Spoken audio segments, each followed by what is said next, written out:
I'm gonna show you how to make one of these. Okay, these are the new contour masks, and I'll show you how to make with t-shirt or jersey knit ties. Hi everyone, I just wanted to give you a tutorial video on this great mask. The girl who made this mask pattern is awesome. She did wonderful photos, step-by-step directions. We're gonna skip a few because we're in a crisis mode and we're not gonna make these as awesome as you would if you were just making a couple. So primarily we're gonna skip things like top stitching and like double hem to fold in the raw edges. And please excuse the tired hair and the tired face and eyes. We've been sewing masks for 2 days straight. My girls have been going at it, and it's been awesome. But oh, and excuse the prego belly, might pop into the shot a couple times. And now I'm going to show you how to do the t-shirt straps. So you can find this face mask sewing pattern for free on craftpassion.com. There's the URL down there, and it's awesome. You can print the templates out so that you can cut each size. Except for this one, you can make your own. I'll tell you about that. T-shirt strap length, I just made these up. They seem to work, and they go down by 2 for each of the new sizes. So go ahead and use that. You can use a cutting mat like that to help you with your t-shirt straps, or if you don't, measure your tape out like that, and you can write, women's, men's on there. And so you'll have pre-measured lengths to cut by. So this is a t-shirt I got for giving blood. Let's be frank, we need blood, okay? And it works great, doesn't matter what it is. I'm gonna lay it this way because I'm on my cutting mat here. Can you see on this cutting mat, I have my inches here, so that makes it really nice. But if you pre-cut your shirt for the length that you want to do, then all you have to do is cut it in strips. Okay? So I'm just gonna cut in, what, 1/2 inch about? It's about the width of the hem. My shirt is about 24. It's a little under 24. It's gonna stretch. If I stretch it all the way there, I can get it to 24. So I'm just gonna go with it, and that'll be for women's. I'm gonna make the most of the women's masks. So just show you really quick.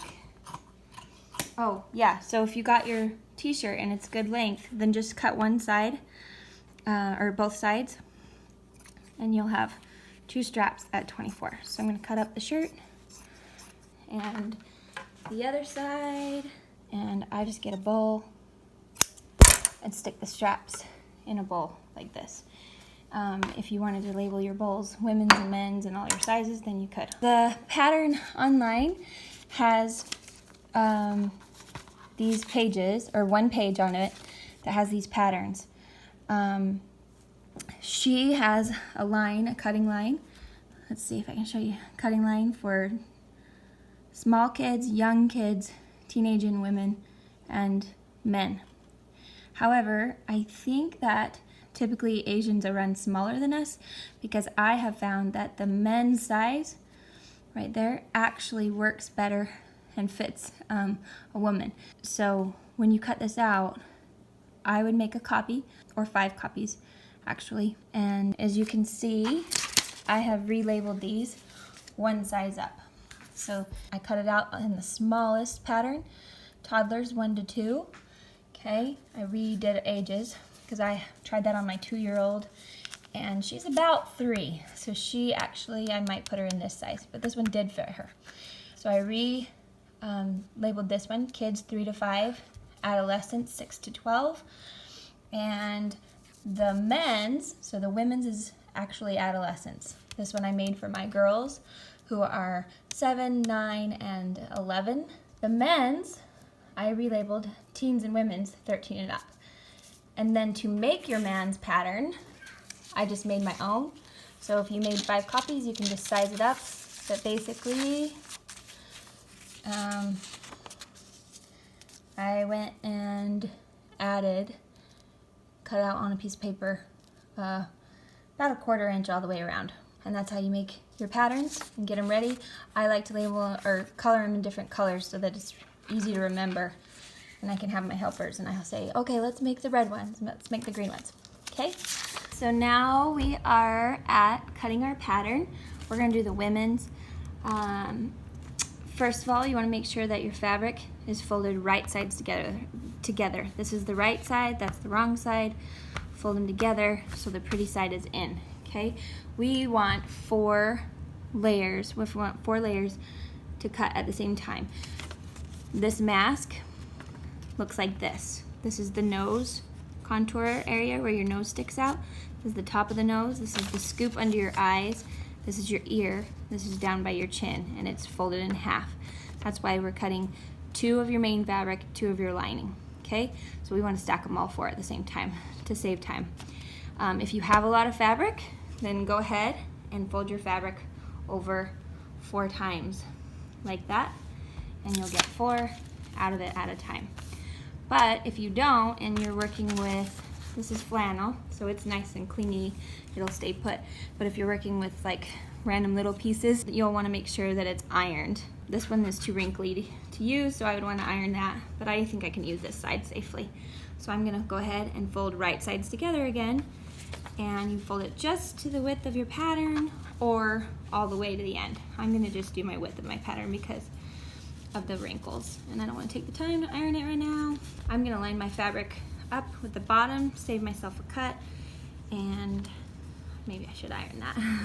I'm going to pin it, put it on the edge of there, save my fabric. The grain line should be as straight as you can get it.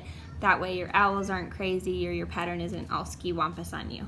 So just match them perpendicular with your selvage and your grain line. And then when you go to cut it, we're not being real particular here, so you definitely don't want to cut your paper, and you can leave a little bit on the outside. We can honestly use a little bit more room in that pattern. So, did I miss that 4th layer? I did. I'm gonna go back and get it. It'll be all right. Basically, the main place we want to match up is that nose area, because that's what will provide for a good fit. Okay, once it's on there, you can move it, cut it out. And just because you line it up this way doesn't mean that those have to be your pattern. When you go to sew, you can figure out which ones you want to go together, or they can all be the same fabrics. And that is it. We take off our pattern, leave it here. We have our right sides together already. Keep them together so that we can just sew down the nose edge, the curvy nose. Whoosh. One's gonna be my outside, and one is gonna be my lining. For this pattern, everything you sew will be following the edge of the presser foot, so 1/4 inch seam allowance.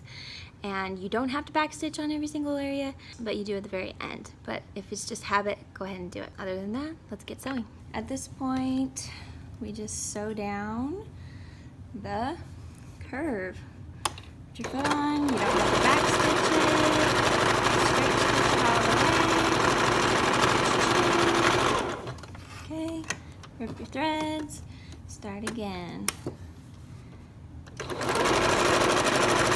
If you want to backstitch it, you can. Follow the edge of your presser foot, and you are good to go. At this point, you can decide which one is going to be your lining because you have to fold it over right now. Let's do the stuffed one as our lining. We want to turn over the width of the presser foot, which is probably about 1/2 inch. And in this case, we want wrong sides together. So turn it towards the seam that you just made. See this seam? That's the way you want to make sure. Wrong sides together right there, because we're hemming our insert. We're hemming our insert area for the pocket, for the filter. Okay? Doesn't have to be real exact again. Sew it down. And we only do it to the one that you want to be the lining. Quickly clip your threads. You don't have to do this step depending on what kind of fabric you're doing, but if you want to clip the curves, just cut like 5 real quick on the curve area. That'll help it be more fitted, bend well. Do not cut your stitching or else you just undid everything you did. Okay, this is how I put them together. I just put my little thumb right at the nose. That's the most important part, is the middle seam matching. Okay, middle seam right there, right sides together, kiss them. And now I do this, it helps me make sure that the seams are right. This one goes left, this one goes right, and it creates less bulkage. And just hold that with your thumb, match the rest of this up. Remember, it's going to be shorter on the lining than on this side, and that is exactly right. So hold your thumb here and go ahead and stitch. This is where you do have to back stitch. Line it up with the edge of your presser foot, that's your 1/4 inch seam allowance, back stitch, forward, okay? If you are good, you can just sew right around that curve. If you need to go slow, then you would go slow like this, go to your seam. I'm gonna keep my needle down, and then you could pivot for a real nice point. But if you're used to sewing, just follow that curve right around. Now, hurry and line up these edges right here. Remember, it's gonna be short on this side, and you wanna end your back stitch at the edge of that lining, not out here, because that you want it at the edge of that back stitch. It's gonna be pulled on with the pocket. Okay, and lift it up, and now you're gonna do the bottom.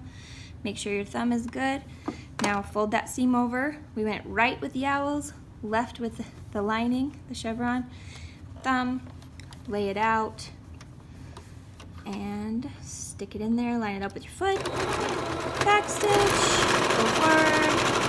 Dun, dun, dun, dun, dun, dun, dun, dun, dun. Okay, it doesn't have to be real exact. Keep going, back stitch, and you are done. And this is where you turn it inside out. That's the fun part. It's always fun to turn it inside out or right side out. It's the best. Now, this is pretty much the finishing time with the iron. Iron makes everything fit nice and look nice. Want to make sure you get your points really good, your seams really good. You can kind of finger it out like that. Flip your threads real fast. And we'll go over to the iron. We're going to go ahead and I'm going to start here, go right there. What we're actually going to do is turn that down. That's where our side tie is going to go. And I'm going to flip it over and do this side. Make sure your seams are out for a good shape. Maintain your shape. Iron that down. You don't have to iron it if you're good, but, well, I take that back. You do have to iron it, so you might as well iron that down. But that point, the top part, so it doesn't irritate their eyes and come up, would be good. Now this is where you check it. If you want to iron it in half, you could, but you don't have to. Just if it needs it. That's good. This is where you could top stitch it all around the outside edges, but I'm not going to because we're in an emergency. That is it. Now we're going to go put the ties right down here, the left and right sides, and we'll be done. Now we're going to attach the ties. You could do elastic in here, you could do the jersey ties or ribbon. We're going to do the ties. So give your tie a nice long stretch and it will make it roll. Hides all those edges and fold it in half. Cha-ching. Pinch the very middle. And now go to your side seam right there. Put it right in the middle. Stretch it up. Okay. That one's cut pretty thin. Some of them I cut fatter and it covers your whole side seam, which is really nice. So the middle's to the middle and you start at the edge. You do want to back stitch here. Back stitch. Go forward. Okay. All the way down. Hide that little raw edge. Back stitch. And that one tie is done. Okay. Next tie. Stretch it. And find the middle. See, pinch the middle and pinch the middle, keep that fold down, middle to middle, stretch it out and sew it down. And you covered that nice little raw edge. Back stitch.